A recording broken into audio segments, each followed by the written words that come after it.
श्री स्वामी समर्थ. नमस्कार स्वामी भक्तांनो.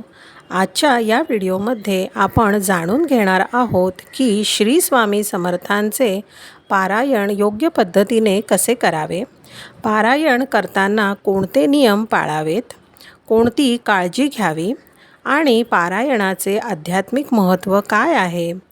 अनेक भक्त श्रद्धेने पारायण करतात, पण योग्य पद्धत माहिती नसल्यामुळे काही शंका मनात राहतात.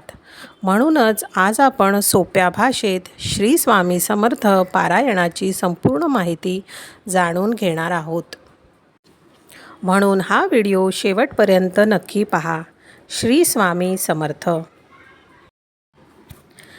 पारायण पद्धती. श्री स्वामी चरित्र सारामृत या चरित्रगुटिका पोथीचे पारायण खालीलप्रमाणे करावे. नंबर 1. श्री स्वामी समर्थांच्या भक्तीला सेवेला काळवेळेचे कोणतेच बंधन नाही, त्यामुळे एक चांगला दिवस बघून किंवा सोमवार, गुरुवार व पर्वणी काळ पारायणासाठी उत्तम समजावा. नंबर 2. कोणत्याही मराठी महिन्याच्या कोणत्याही पक्षातील दशमी, एकादशी व द्वादशी या 3 दिवसात पोथीचे प्रत्येक दिवशी क्रमाने 7 अध्याय वाचून 3 दिवसाचे पारायण करावे. नंबर 3. ज्या भक्तांना शक्य असेल तर त्यांनी एकाच बैठकीत संपूर्ण पोथीचे वाचन करावे. तसेच प्रत्येकाची श्रद्धा, भक्ती आणि इच्छा यानुसार या संपूर्ण पोथीची 3, 7, 11 व 21 अशी पारायणे करावीत. नंबर 4. सकाळी स्नानानंतर नित्याची देवपूजा करून भोजनापूर्वी पारायण करावे.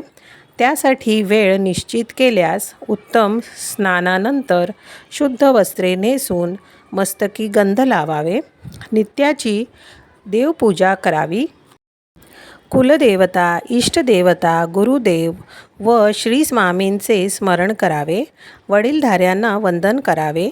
पारायणाच्या प्रारंभी उजव्या तळहातावर पळीभर पाणी घेऊन आपले नाव, तिथी व वार यांचा उल्लेख करून आपण कोणत्या इस्पित प्राप्तीसाठी हे पारायण करीत आहोत ते बोलावे. अर्थात पारायणाचा संकल्प करावा आणि तो उद्देश सफल व्हावा म्हणून श्रीची प्रार्थना करून ते पाणी ताम्हाणात सोडावे. हे पाणी नंतर तुळशीत टाकावे. नंबर 5. चौरंगावर उत्तम वस्त्र अंथरून त्यावर श्री स्वामींची तसबीर किंवा मूर्ती ठेवावी. भोवती रांगोळी काढावी. समई लावावी. गंध, पुष्प, धूप, दीप, नैवेद्य या पंचोपचारांनी श्रींची पूजा करावी. गंधाक्षता व पुष्प वाहून पोथीचीही पूजा करावी. नंबर 6. आसनावर बसून श्रींना व पोथीला वंदन करून आणि अर्थाकडे लक्ष देऊन शांतपणे वाचन करावे. त्या समयी श्री स्वामी महाराज आपल्या सम्मुख साक्षात बसलेले आहेत असा भाव असावा. चित्त प्रसन्न असावे.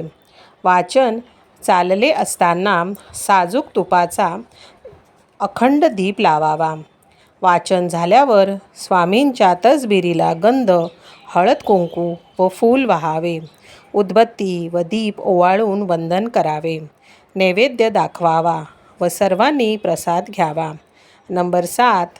इच्छित मुदतीचे पारायण पूर्ण झाल्यावर एका दाम्पत्यास भोजनास बोलवावे. त्यांना वस्त्र, दक्षिणा आणि या पोथीची एक प्रत भेट देऊन त्यांचा सन्मान करावा किंवा एखाद्या सज्जन ब्राह्मण गुरुजींना शिधा, वस्त्र, दक्षिणा देऊन संतुष्ट करावे. नंबर 8.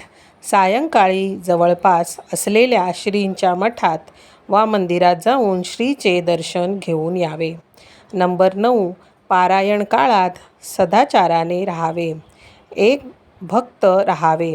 ब्रह्मचर्य पाळावे. वादविवाद, भांडणतंटा आदी गोष्टी टाळाव्यात. श्रीचे नामस्मरण करावे. त्यांच्या चरित्रकथांचे आशय लक्षात घेऊन त्यावर चिंतन व आत्मपरीक्षण करावे. फलश्रुती. श्री स्वामी समर्थ हे दत्तावतारी पूर्ण परब्रह्मरूप आहेत. ते नित्य वर्तमान आहेत. या सारामृताच्या पारायणाने सर्व शुभसंकल्प पूर्ण होऊन पुढील इष्ट गोष्टी तर निश्चित प्राप्त होतील असा अनुभव आहे. श्री स्वामी चरित्र सारामृत या पोथीची 7 पारायणे केल्यास नंबर 1 पारायणकर्ता किंवा त्याचे कुटुंबीय रोगमुक्त होतील. नंबर 2 विद्याभ्यासात प्रगती होऊन परीक्षेत उज्ज्वल यश प्राप्त होईल. नंबर 3 नोकरी मिळेल, व्यवसायात भरभराट होईल. नंबर 4 स्थावर मालमत्तेची अडकलेली महत्त्वाची कामे होतील. नंबर 5 विवाह इच्छुकांनी एका दिवसात एक पारायण केले असता विवाह जमून तो निर्विघ्नपणे पार पडेल. या पोथीचा पाठ श्रद्धापूर्वक करावा. पाठविधी वरती दिला आहे. त्यात संकल्प म्हणताना वरील योग्य त्या गोष्टीचा उल्लेख करावा. मित्रांनो, अशा प्रकारे श्रद्धा, विश्वास आणि भक्तिभावाने श्री स्वामी समर्थांचे पारायण केल्यास मनाला शांती, आत्मविश्वास आणि सकारात्मक ऊर्जा मिळते. लक्षात ठेवा, पारायणामागील सर्वात महत्त्वाची गोष्ट म्हणजे निस्वार्थ श्रद्धा आणि स्वामींवरील अखंड विश्वास. व्हिडिओ आवडला असेल तर लाईक, शेअर आणि चॅनलला सबस्क्राईब नक्की करा. तसेच कमेंटमध्ये श्री स्वामी समर्थ लिहून आपल्या भक्तीची नोंद करा.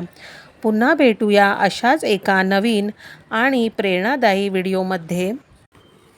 अनंतकोटी ब्रह्मांड नायक राजाधिराज योगीराज श्री स्वामी समर्थ महाराज की जय. श्री स्वामी समर्थ.